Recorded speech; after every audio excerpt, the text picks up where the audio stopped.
Hello everyone, welcome back to English draw. तो आज के इस वीडियो में हम फिर से बात करेंगे राजस्थान चतुर्थ श्रेणी कर्मचारी भर्ती 2025 के बारे में।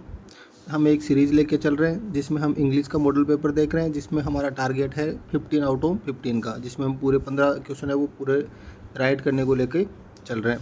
आज हमारी सीरीज़ का सेकंड पेपर है। इससे पहले हमारी एक सीरीज़ और चल रही थी जिसमें हम टोटल 6 पेपर देख चुके थे। ये जो सीरीज़ है वो नए सिरे से स्टार्ट की गई है, जिसमें आपको डेली प्रैक्टिस पेपर मिलेगा शाम को 5:15 पे। तो आप हमारे साथ बने रहिए और पेपर स्टार्ट करते हैं। सबसे पहले चलेंगे क्वेश्चन नंबर 1 की तरफ। क्वेश्चन नंबर 1 दिया है, complete the following sentence by using correct form of verb. Correct form बतानी है हमें। क्वेश्चन है, he gave me that picture because he blank me. Option है हमारे पास has trust, trusting, will trusted और ट्रस्टेड। देखो सबसे पहले तो हम बात करें, हमारे पास किसी भी टेंस का कोई हिंट नहीं दिया हुआ है, लेकिन हमें एक ऑप्शन है वो यहाँ से दिया गया है गेव, सेकंड फॉर्म। मतलब हमारा ये जो सेंटेंस है वो कौन से टेंस में है? पास्ट में। सेकंड फॉर्म कौन से टेंस में आती है? पास्ट टेंस के अंदर। तो हमारा आंसर भी है वो डेफिनेटली किसके अंदर होगा? पास्ट टेंस के अंदर ही होगा। ऑप्शन नंबर 1 की तरफ चले, इसमें लिखा हैज ट्रस्ट। देखो हैज ट्रस्ट हो सकता था अगर यहाँ पर ईडी लगा हुआ होता, क्योंकि हैज के साथ फर्स्ट फॉर्म नहीं आती, थर्ड फॉर्म आती है। ऑप्शन नंबर बी ट्रस्टिंग अकेला नहीं आएगा, इसके साथ हेल्पिंग वर्ब नहीं है। Will trusted, will be trusted हो सकता है, विल के साथ हमेशा फर्स्ट फॉर्म का यूज होता है। तो ऑप्शन नंबर डी हमारा राइट आंसर यहाँ से हो जाएगा। नेक्स्ट क्वेश्चन है, change the following sentence into passive voice. जो हमें सेंटेंस दिया गया है उसको हमें किस में चेंज करना है? पैसिव वॉइस के अंदर। सेंटेंस है, they are going to announce the results tomorrow. They are going to announce, क्या करने जा रहे हैं? अनाउंस करने जा रहे हैं। किसको? रिजल्ट को। तो ऑब्जेक्ट क्या हो गया हमारा? The results. ठीक है, तो सबसे पहले हम लगाएंगे द रिजल्ट्स को। क्या आ जाएगा? द और रिजल्ट।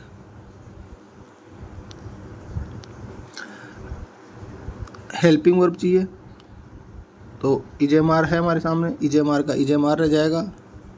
आर गोइंग टू वाला सेंटेंस है तो गोइंग टू और आगे लगा देंगे बी। तो क्या हो जाएगा? The results are going to be announce. Announce की थर्ड फॉर्म हो जाएगी अनाउंस्ड बाय देम टुमारो, ये आ जाएगा। लेकिन दे अनइम्पोर्टेंट सब्जेक्ट है, सब्जेक्ट का ऑब्जेक्ट में चेंज नहीं होगा। तो हमारे पास सेंटेंस होना चाहिए, the results are going to be announced tomorrow. The results are announced नहीं होगा, the results are going to be announced tomorrow. Option number B हमारा यहाँ पर राइट आंसर हो जाएगा। क्वेश्चन नंबर 3 है, change the following sentence into active voice. हमें passive voice दिया गया और किस में चेंज करना है? एक्टिव वॉइस के अंदर इसको चेंज करना है। लिखा the thief was being chased by the police. तो चेस करने का काम कौन कर रही है? By the police, the police. तो द पुलिस हमारा सब्जेक्ट हो जाएगा। तो द पुलिस ए में दिया है, बी में द पुलिस, सी में द पुलिस और डी में द थीफ। तो ये कैंसिल हो जाएगा। नेक्स्ट बात करें द पुलिस, देखो वाज के आगे बीइंग जुड़ा हुआ, इसका मतलब प्रेजेंट कंटिन्यूस का यूज यहाँ पर किया गया था। द पुलिस सिंगुलर सब्जेक्ट होता है तो was, the police was. Being दिया हुआ है, वॉज वर्ग के आगे फर्स्ट फॉर्म आईएनजी, तो चेजिंग द थीफ। क्या हो जाएगा? The police was chasing the police. तो द पुलिस हैड चेस्ड नहीं होगा, the police was chasing the thief. Option number B हमारा राइट आंसर हो जाएगा। नेक्स्ट है, change the following sentence into indirect speech. Indirect speech में change करना है इसको। देखा, he said do you like the this painting. Interrogative sentence है, सेड आस्क्ड में चेंज हो जाएगा। ही आस्क्ड इफ़, यहाँ तक सही है। आई, देखो यू है फर्स्ट पर्सन, ऑब्जेक्ट के अकॉर्डिंग चेंज होगा। ऑब्जेक्ट यहाँ पर नहीं दिया हुआ है तो हम अज्यूम करके चलते हैं, मान के चलते हैं किसको? मी को। तो मी किस में चेंज हो जाएगा? आई के अंदर। फिर आगे लिखा है, देखो डू डज आया, डू डज पास्ट सिंपल में जाएगा तो किस में चेंज हो जाएगा? सेकंड फॉर्म के अंदर। तो ये हो जाएगा, ही asked me if I liked this का हो जाएगा that painting full stop. He asked did I like that, helping verb पहले नहीं आती। He asked if I like, first form नहीं सेकंड फॉर्म का यूज करना है। ही आस्क्ड आई हैड नहीं होगा, ऑप्शन नंबर जो ए है हमारा राइट आंसर हो जाएगा। क्वेश्चन नंबर 5 लिखा he said to me open the window, imperative sentence है। तो इसमें लिखा है he asked me to open the window, बिल्कुल ये आंसर हमारा हो सकता है। He said me to open the, देखो सेड का सेड नहीं रहेगा, इसको चेंज करना होगा। ही टोल्ड, सेड टोल्ड में चेंज नहीं होगा, और अगर टोल्ड को माने तो भी हमारे पास यहाँ पे कनेक्टिव टू नहीं दिया हुआ, तो ये भी कैंसिल हो जाएगा। He order to open the window, ये भी हो सकता है। अब हमारे सामने दो आंसर है कि उसने मेरे से कहा ओपन द विंडो या उसने मुझे ऑर्डर दिया ओपन द विंडो, लेकिन उसने देखो यहाँ पर कोई स्पेसिफिक नाम नहीं दिया हुआ। अगर हमें एज का पता चल जाए कि हाँ कोई बड़ा आदमी है, वो किसी छोटे आदमी को बोल रहा है, बड़ा छोटा आदमी मैं ऐसे बता रहा हूँ एज में, ठीक है, या फिर फादर टू सन आ जाए तब यहाँ पर ऑर्डर हो जाएगा, या फिर ऑफिसर टू सोल्जर आ जाए तब ऑर्डर आ जाएगा। यहाँ पर ऐसा कुछ भी नहीं दिया गया, इसका मतलब हम ऑर्डर नहीं कर सकते, ओनली क्या करेंगे, कहेंगे उसको ये काम करने के लिए। तो ऑप्शन नंबर ए हमारा राइट आंसर हो जाएगा। क्वेश्चन नंबर 6 दिया गया I agree with your opinion assertive to negative. I agree with your opinion कि मैं तुम्हारे विचार से सहमत हूँ, असर्टिव टू नेगेटिव में इसको चेंज करना है। ऑप्शन नंबर ए दिया गया I do not agree with your opinion, नहीं एग्री है। I don't ignore your opinion कि मैं तुम्हारे ओपिनियन को इग्नोर नहीं करता। I can't argue with your opinion कि मैं तुम्हारे ओपिनियन के साथ आर्ग्यू बहस नहीं कर सकता। आई डोंट डाउट योर ओपिनियन, यहाँ पे क्या हो जाएगा कि मुझे तुम्हारे ओपिनियन पे कोई डाउट नहीं है, तो यहाँ पे क्या हो जाएगा, I don't doubt your opinion. Option number D हमारा राइट आंसर हो जाएगा। क्वेश्चन नंबर 7 है no one can deny his honesty कि कोई भी व्यक्ति उसकी ऑनेस्टी को नकार नहीं सकता, हर कोई उसकी ईमानदारी पे विश्वास करता है। और नेगेटिव को किस में चेंज करना है, असर्टिव के अंदर चेंज करना है, सिंपल सेंटेंस के अंदर चेंज करना है। एवरीवन क्वेश्चंस हिज ऑनेस्टी, हर कोई उसकी ईमानदारी पे सवाल करता है, नहीं होगा। हिज ऑनेस्टी इज़ डाउटफुल कि उसकी ईमानदारी क्या है, संदेहपूर्वक है, संदेहपूर्ण है। एवरीवन एक्सेप्ट हिज ऑनेस्टी, हर कोई उसकी ईमानदारी को स्वीकार करता है। His honesty can not be accepted, और उसकी ईमानदारी को कोई भी स्वीकार नहीं कर सकता। ऑप्शन नंबर सी हमारा यहाँ से राइट आंसर हो जाएगा। क्वेश्चन नंबर 8 है use the correct article eat blank banana to keep yourself healthy. तो ईट ब्लैंक बनाना आर्टिकल का यूज करना है, और देखो कैसा साउंड आ रहा है बनाना में, कॉन्सोनेंट साउंड आ रहा है। कॉन्सोनेंट साउंड आए तब हम किसका यूज करते हैं, एक का यूज करते हैं। ऑप्शन नंबर ए हमारा यहाँ से राइट आंसर हो जाएगा। क्वेश्चन नंबर 9 है there is blank milk in the jug you can use it to make tea. Jug है, मिल्क है, और उसका हम यूज करके क्या बना सकते हैं, चाय बना सकते हैं। अब हमें यूज करना है डिटरमाइनर का, लिखा है लिटिल। लिटिल का यूज अनकाउंटेबल के लिए होता है, मिल्क बिल्कुल सही है, हो सकता है यहाँ पर। फ्यू है वो हमेशा काउंटेबल के लिए यूज किया जाता है, मैनी काउंटेबल के लिए यूज किया जाता है, और ए लिटिल अनकाउंटेबल के लिए। तो हमारे पास ऑप्शन नंबर बी और सी कैंसिल हो चुका है, ए और डी बचा हुआ। अब देखो लिटिल और ए लिटिल में क्या डिफरेंस है, ऐसे क्वेश्चन बहुत बार एग्जाम में पूछे जाते हैं, और ये डिफरेंस हमें पता होना चाहिए। देखो दोनों का मतलब ही कम है, कम या फिर थोड़ा है, ठीक है। लेकिन लिटिल का यूज हमेशा नेगेटिव सेंस के अंदर यूज किया जाता है, मतलब थोड़ा है न के बराबर है, ठीक है।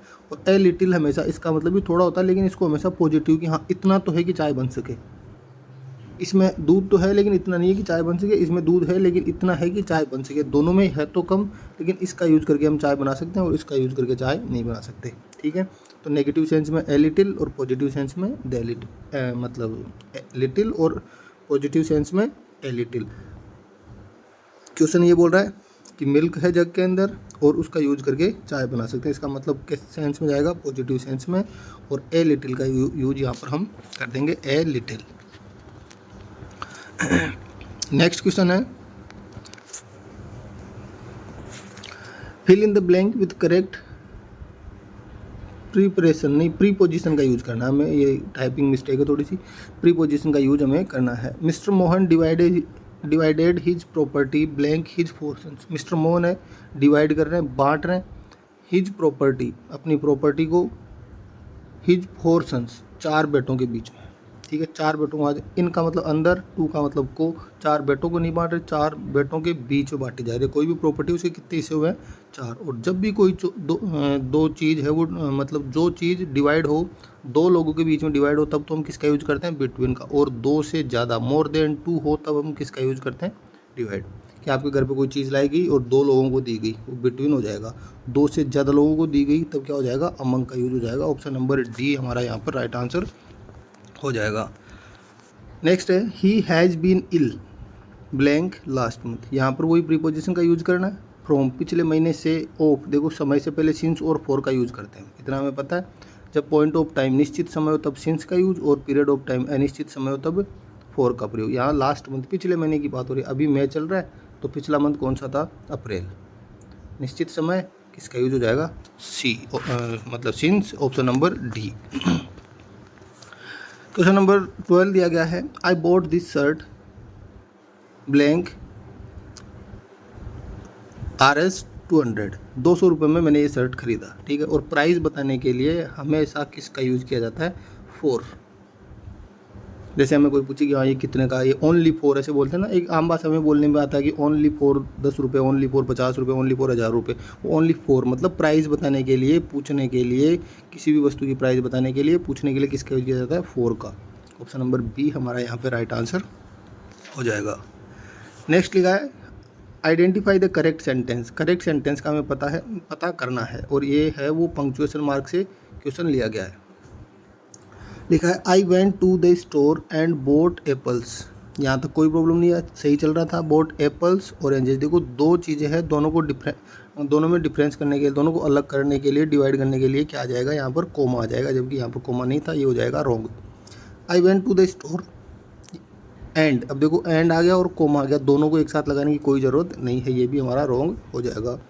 I went to the store and bought apples oranges and bananas, बिल्कुल ये सेंटेंस सही है। नेक्स्ट और देख लेते हैं।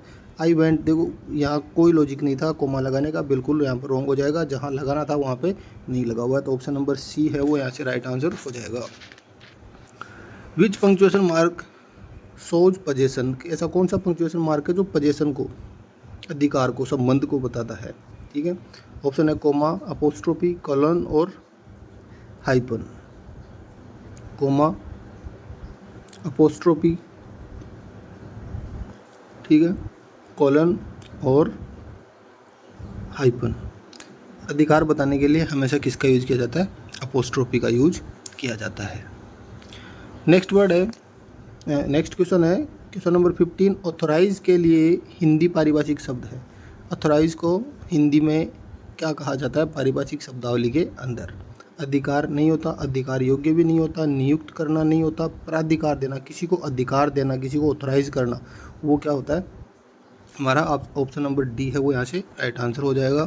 तो ये थे हमारे आज के 15 क्वेश्चन। उम्मीद है आपको क्वेश्चन अच्छे लगे होंगे। अपने तैयारी को कंटिन्यू करने के लिए हमारे साथ जुड़े रहें। तब तक के लिए धन्यवाद।